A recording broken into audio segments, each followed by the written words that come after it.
अरे रोत कहे बड़ो, कमाई बाबूजी कुछ कहले हैं? बताओ, कोई डटल का तो के हमार कसम बा? बताओ जान। सागर, अगला महीना में हमारी शादी होके वाला बा। हम समझ सकेनी कि तुहार सीना में आज आग लागल बा, लेकिन वो आग में हमार भी तो दिल जल रहल बा। हमके जाए दा सागर, हमके माफ करा।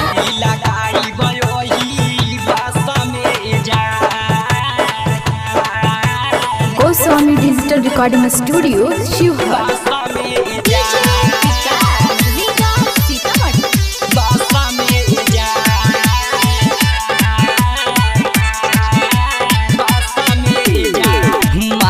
हमर बात हो छोरा नहीं साथ हो, तोहरा बिना जिंदगी बाबे जाना ये जान। माना हमर बात हो छोरा नहीं साथ हो, तोहरा बिना जिंदगी बाबे जाना ये जान। मारो छवाई जेहदी आंगन में तारा तो हसरी लगाई बयोही बासा में जान।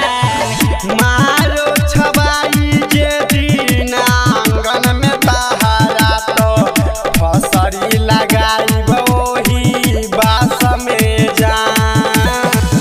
हसरी लगाई बयोही बासा में जान। म्यूजिक बा सनी बासा में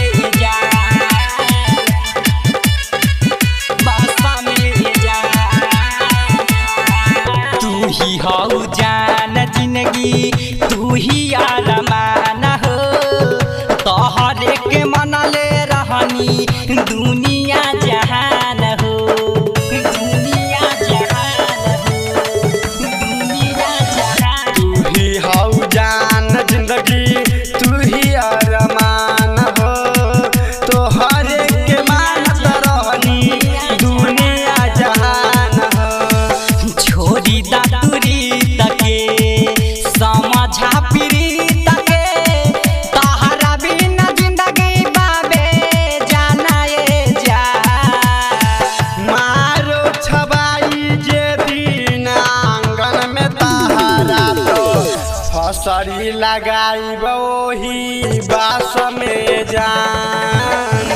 मारो छबाई जे दिन आंगन में तहरा तो हसरी लगाई वही बासा में जान।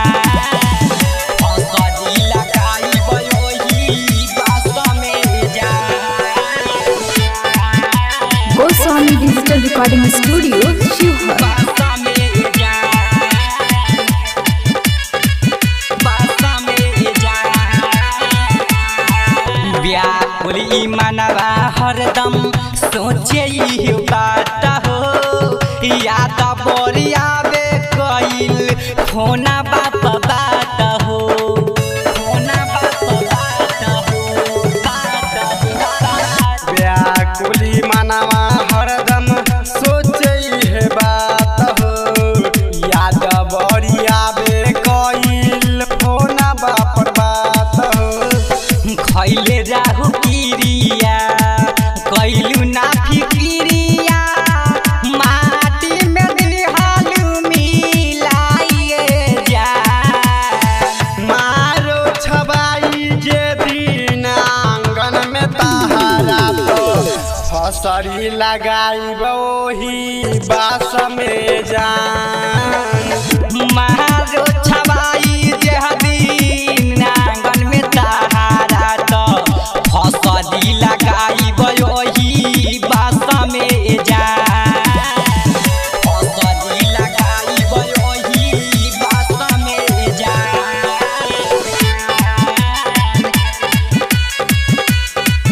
बासा में जान, बासा में जान।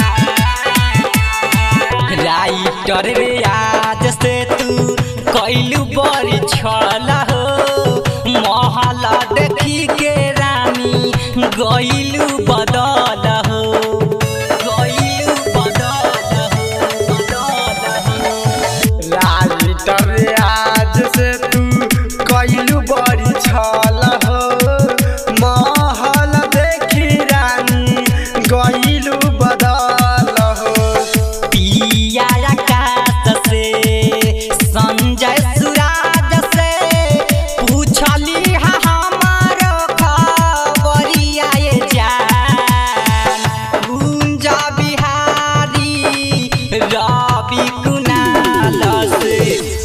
बुझली हमर खबरिया ये जान मारो छबाई जे दिन आंगन में तहरा तो फसरी लगाई वही बास में जान माना हमर बात हो छोरा नहीं साथ हो तोहरा बिना जिंदगी बाबे जाना ये जान माना हमर बात हो छोरा नहीं साथ हो तोरा बिना जिंदगी बाबे जाना ये जान मारो छवाई जे दिन आंगन में तारा तो फसरी लगाई वही बास में जान मारो छबाई जे दिन आंगन में तहरा तो